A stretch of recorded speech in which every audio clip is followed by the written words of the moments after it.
Welcome to another installment of Friday Q&A. I hope you guys have had a great week wherever you are. Thank you for all the questions this week. I can't wait to rip into them. And if you have questions for next week, get them in the comments below. I look forward to this so much every week, and there's always some great questions. So thank you guys. Thanks for being you. Let's get into the questions straight away. And normally I try to keep all my videos super positive, but somebody asked me during the week what my biggest gear disappointments were.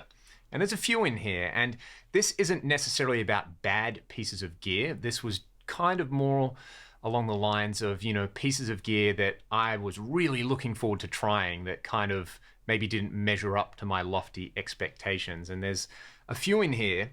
One that I've heard some great tones out of is the Marshall JVM. I had one as a backline amp, I think maybe New Year's 2012 or something like that, and was like stoked to have this JVM. It was like, cool, okay, I was gigging with a DSL at the time. I'm gonna try this thing out, and for the life of me, I just couldn't get it dialed in the way I wanted. So that's one thing that I wanna revisit. Kind of a similar situation the first time I tried a Boss DS1. I don't think that's a really great sounding primary drive pedal. I've tried it again, and I like it as a boost or as an over-the-top kind of fuzz thing. Another thing that I thought would be cool, that when I tried it, I kind of didn't dig, were the Gibson robot guitars. Those ones with like the brass nut and the wide necks. And yeah, I've since played one that's had all that stuff taken off, and it's a pretty good Les Paul. And the other thing that always springs to mind is, remember Line 6 did that like tone port thing for your computer? It was like way back in the day. I was probably 14 or 15. I got one of those for Christmas, and I thought, this is going to be amazing. I'm going to get guitar tones out of my computer, and I'll be able to record, and all my dreams have come true. And for the life of me, just could not get it to work. And that was probably user error, but ended up taking it back and getting a Boss EQ20 and a Boss Super Overdrive, and they're two of my favorite pedals of all time. So I'm kind of glad that that piece of gear was so disappointing, because I got two great pedals that I still own that taught me so much about guitar tone.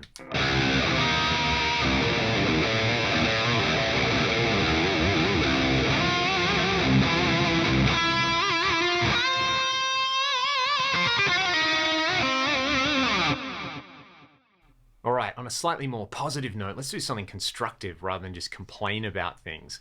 I was asked about developing vibrato. Now this is a very big rabbit hole to go down, but off the top of my head, the first thing you have to do is listen to players with great vibrato. And whether it's, for me, my favorite kind of vibrato guys are Robin Trower and Yngwie and John Sykes and Paul Gilbert. And it's pretty, like when you hear me play guitar, I think it's pretty obvious who I like. But one really great trick that I picked up by listening to singers, who are another great source of vibrato inspiration, was, if you're playing to something in time, is to try to keep your vibrato in time, but then just wait a beat before applying it. So if you were playing something like this, rather than just apply vibrato straight away, you could wait a bit, and you sound more confident that way. So this would be the riff and kind of the time, and then I'll show you vibrato straight away, and then wait.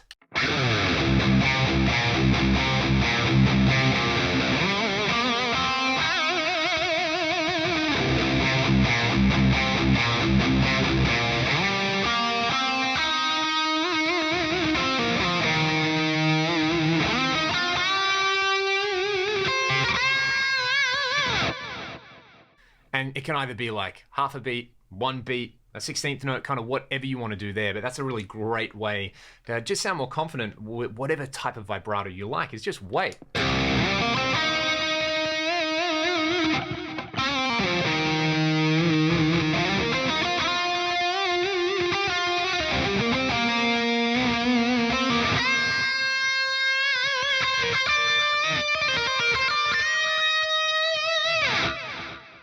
So that's more a kind of a trick than an actual way to go about developing it. But the other thing that you can do is just practice keeping your vibrato in tune as well. So if you were doing a semitone vibrato, think about it. It's the width of the vibrato, that's one thing to control, and then the speed of the vibrato is the other thing to control. So especially if you're playing on these middle strings, kind of pulling the string down helps as well. So I would practice a little semitone bend and then slowly speed that up.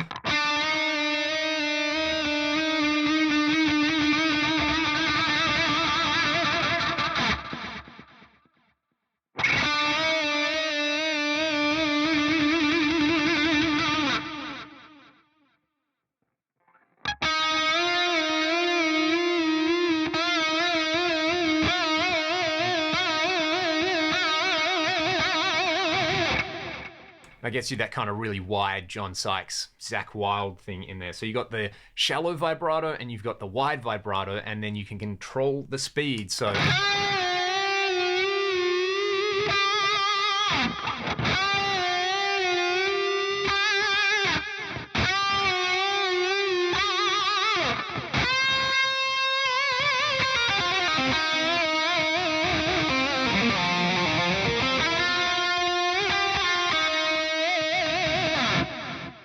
and I actually kind of like to speed my vibrato up as well. That's a really good skill to have. So I guess the main lesson is it's about control over the pitch, control over the width, and control over the speed. And if you work on each of those things, then you can kind of develop your own vibratos, because there's that kind of cliche that vibrato is like your sonic fingerprint. Everyone has a vibrato, but it's good to practice other vibratos. Sometimes you want the kind of slow, sweepy one. Other times you want the psycho Zakk Wylde one.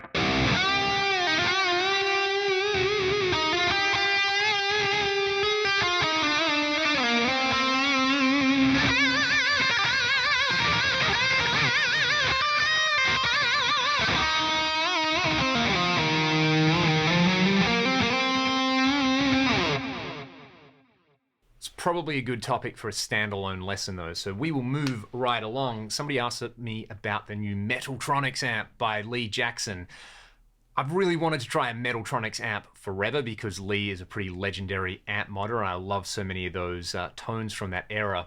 I did see Michael Nielsen's video with the old Metaltronics though, and it's not the greatest amp I've ever heard, and if Mike can't make it sound great, I don't know who can. If you haven't watched his video that he did recently with the Bogner Ecstasy, the Friedman, and the Soldano, go and watch it. Do yourself a favor. It is absolute ear candy. It's just some of the best guitar noises I've ever heard in my life. I think it's called 3 of the best amps ever or something. Go and check that video out. But yeah, watching that Metaltronics video kind of made me less pumped to try a new one. But then it's also 30 years of amp development. I'm sure Lee is still great at what he does. So I'd actually kind of be keen to try it out just cause. And also because it's Metaltronics with an X. Alrighty, the Marshall Origin or the Boss Katana. Having tried both, which one would I get? This is very dependent on your setup. If you're a guy with a pedal board and you want a pedal platform, maybe the Origin is for you. It's kind of got a unique Marshall thing. If you just want a plug and play thing that has effects and all the other stuff, then get a Katana. Probably I would lean 70-30 towards the Katana in terms of preference. But having said that, just get a Marshall DSL-50 and you've got everything you ever need to play rock music. It's such a great amp.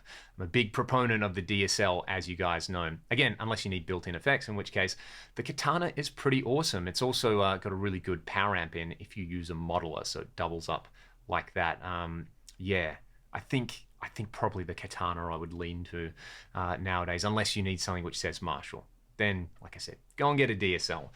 Alrighty, getting presets to sound good on your system. This is such a hard thing to diagnose because I'm sitting here in my room, which has very specific dimensions, with my monitors, which are at a very specific level, with my guitar, which has a very specific set of pickups and outputs, with my hands, which, do things a certain way, and then I'm using the digital out, so I'm not going through any kind of post-processing. There's never any EQ on my Axe-Fx videos. There's never any EQ on the videos that I do of amp sims or anything like that. I'm not putting anything in front of it.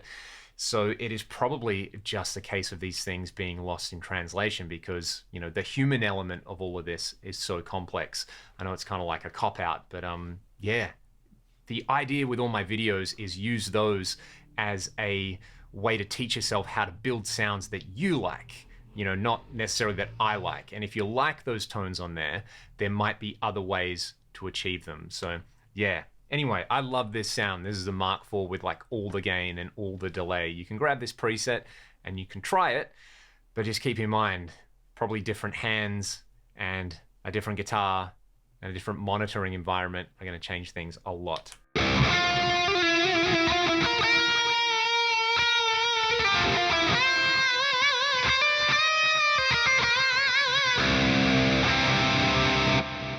I'm going to splice this little question in here because I was asked about what I think about EMGs, and I do actually have a guitar with EMGs, this black Strat.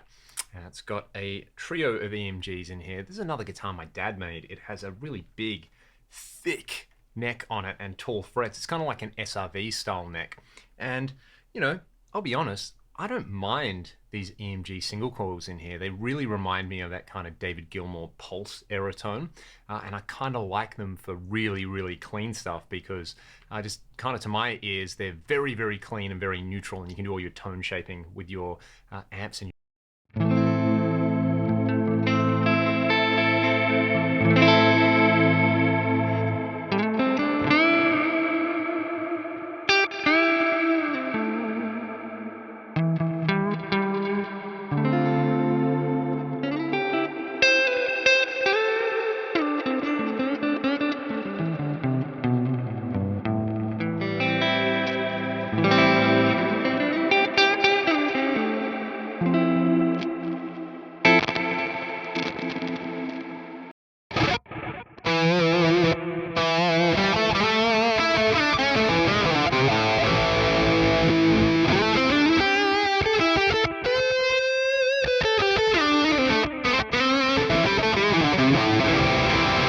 as you can hear, this one needs a little bit of TLC because that switch has some dry joints on it.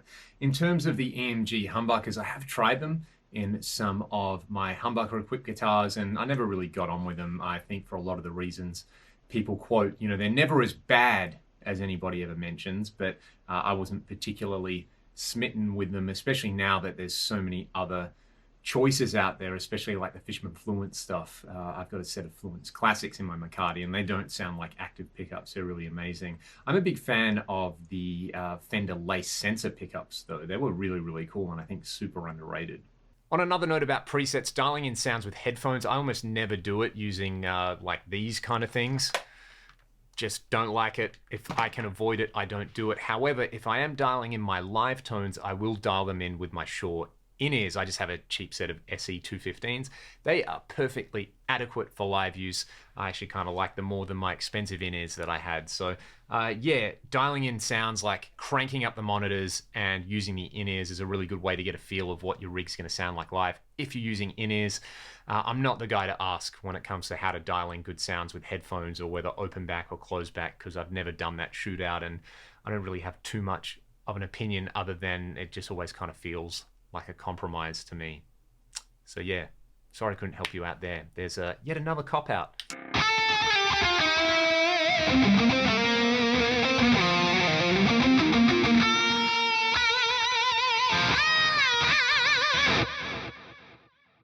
This is a really cool question talking about somebody who uses a Digitech 2101 classic unit that I want to get my hands on and demo at some point. Will you like the FM3 for kind of metal tones, not hard rock, but metal tones, I believe was the question there. So that really depends because, you know, I've got sounds which I think work as like metal sounds, and then other people like, that doesn't sound like a metal sound at all. So for example, this is a 5153 preset, and I would happily chuck this into a mix for some kind of metal stuff.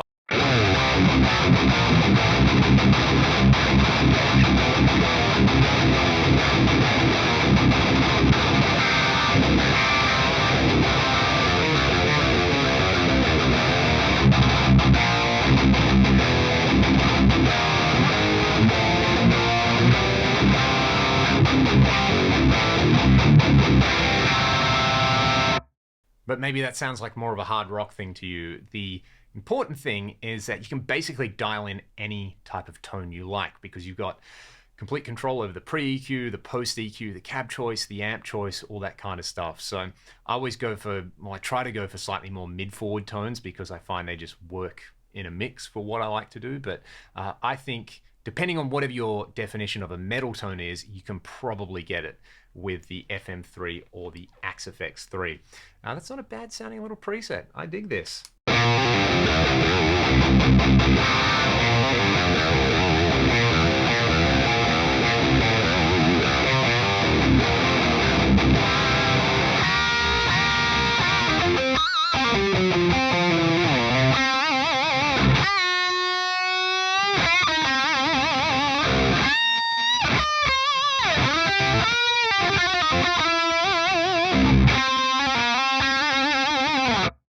All right, that is all for this week. Thank you guys so much for your questions. As always, stay safe, be good to one another. I will see you next time. Take care. That's good milk. Quarantine's going just fine.